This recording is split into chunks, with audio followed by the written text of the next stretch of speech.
Kia ora tātou. My name is Paddy Austin, and I'm getting off to a bad start. I've got some personal accounts of Christchurch to read to you and some brief thoughts to share. The reason why I'm getting choked already is I've read these already. The first one is from Tom Brodie, who says, "My brother and I were driving down Beeley Ave when it hit. The car jumped up 2 lanes and a wave moved down the street in front of us like you were sitting out the back," which I love, "at Brighton in a 2-foot southeast swell. The building opposite fell in front of our eyes and everyone ran out into the street in panic. No one knew what to do. All I can think about is how lucky we are to be living in New Zealand. There are enough resources and willpower to get things back on track. We have only just had power back on, so I'm now going to see if I can do more for the rest of the city.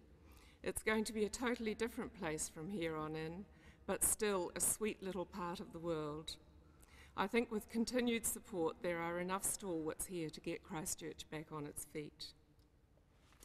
From Callum McLeod, as a city, Christchurch is going to take a long time for a return to doing business and trading and to win the confidence of the citizenry that it's a viable place to live and raise kids. A few $1 billion will replace some buildings, roads and shops, but then it takes people to fill and use them. In 1928, the city of Napier was flattened, but you wouldn't think to look at it now. In fact, it was rebuilt in the Art Deco style that was prevalent then, and now devotees from all over the world come to see it for that reason. From Pam Vickers, "Today is very hot and dry. Our city is shrouded in grey dust rising up from the mounds of liquefaction piled up by our fantastic student army. With our landmarks no longer there, it's hard to recognise anything. Is this really our home? The first couple of days we live in our garage.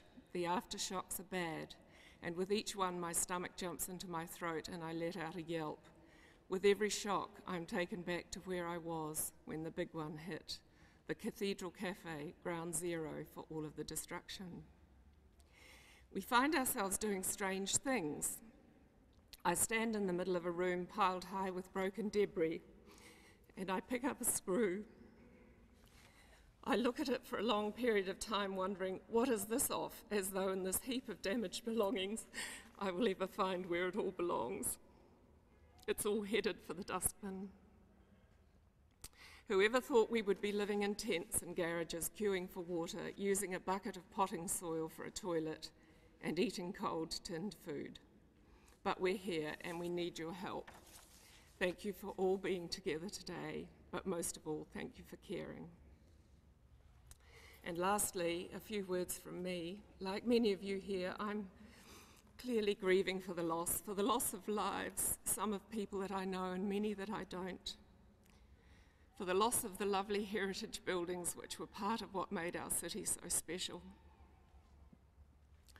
There'll need to be a lot of rebuilding of the physical aspect of Christchurch and of the lives of its citizens and their hope of the future for the city. From what I'm hearing, the people of Christchurch and elsewhere in New Zealand and overseas are doing a wonderful job. The student army doing such fantastic work.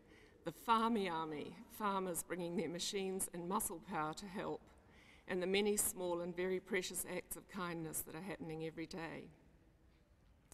I know that the pioneer spirit that led people to the Canterbury Plains over our history, by waka and by tall ship, that spirit is alive and well and is the real asset of the people of Christchurch. So kia kaha o tautahi, and we're right with you as you begin the long journey. My name's Chris O'Malley. To the people I've not met before, I'm Christchurch born and bred, extremely proud to be a Kiwi and ridiculously proud of being a Cantabrian. My task this evening really is to read out just the one letter. It's written to us all, it's an open letter addressed to the expat community from someone who does the red and black proud on regular occasions. He's the All Black captain, future World Cup winning captain. No pressure, Richie. These are his words addressed to us all. I was in Christchurch at Merivale Mall when the earthquake struck last week. I found it difficult to describe what it was like, apart from the fact that it was extremely terrifying, not knowing how long it was going to last and whether the building I was in was going to remain standing. I got myself out of there and went about trying to find out if my family and friends were all okay.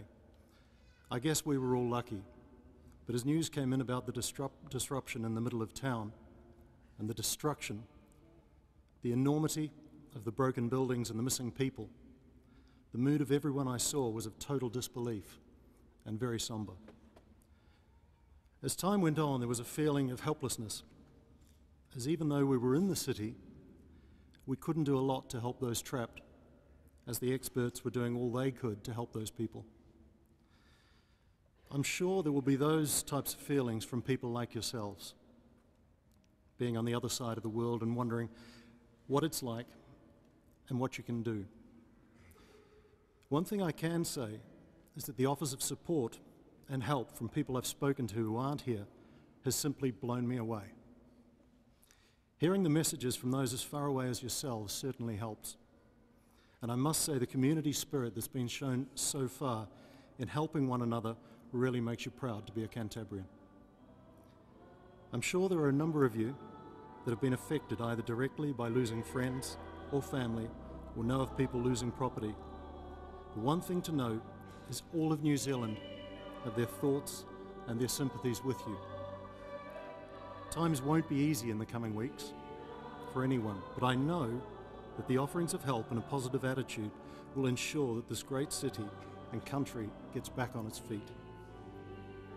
Having you all continue to care and help out through donations or wherever possible will certainly be needed in the days, the weeks and the months to come. Take care. Richie McCall.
Be of good courage.